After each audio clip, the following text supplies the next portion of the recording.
Ja, later kom je die foto's in en dan denk je, ja, hey, ik heb vroeger al wat mijn bussen had dus. Toen was ik misschien 6, 8 jaar. En toen wie de zeepkisten, dat wie mijn autobus. En de buskaartjes, die ik overal opplakt. Op ramen en op het bjemmen. En dat wie in de bushaltes. En zo ben ik dus buschauffeur.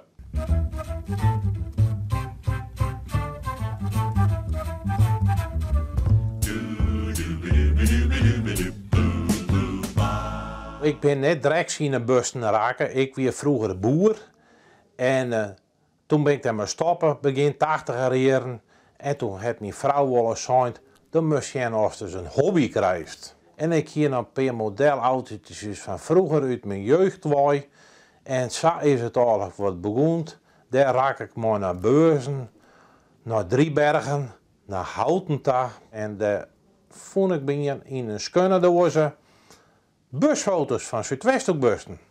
Die man ben je ook geïnteresseerd in de Zuidwesthoekbussen. Nou, ik zou sinds per minuten. Dus het begint met bussen en oprecht wordt het een uit de hand gelopen hobby. Op een zaterdagmorgen gebeurde het dat de bus sneeuwkouden vol zat met Gaaflandse jongens. Achter in de bus stonden 4 kisten met peren, bestemd voor de groenteman in Woudsend. Een jonge man uit Bakhuizen pakte een peer. Even proeven of ze rijp zijn. De chauffeur zag dit en zei: nee, daar net van eten, ze binnen alle buikziek. De bus begon te rijden en de jeugd begon aan de peren. De klokhuizen vlogen door de bus. Op een gegeven moment wil je blijkbaar schreeuwen dus. Dat is eigenlijk wat kwam. Met mijn verzameldrift probeerde ik de boel wat compleet te krijgen. Toen zei mijn vrouw eens een keer, dan moesten ze een oproep van om op Friesland. Hier is destijds het programma Tussen en Medie bij Gurbe Douwstra. Dus dat heeft dient en ja, dan komt er mensen die het foto's hebben.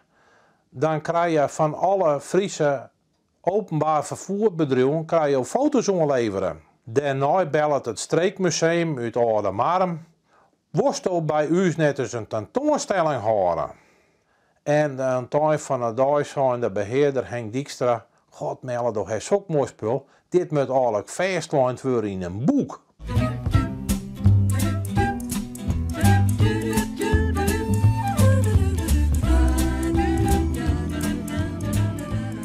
Als je zo'n leefde houdt voor bussen, dan kan het net alweer wezen dat je ook buschauffeur bent.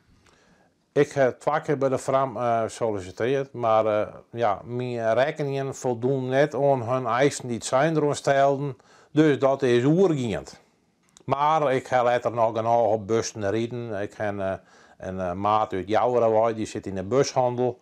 En daar rijd ik nou wel eens op een bussen. Dus zo dan ook toch wel eens een ritje.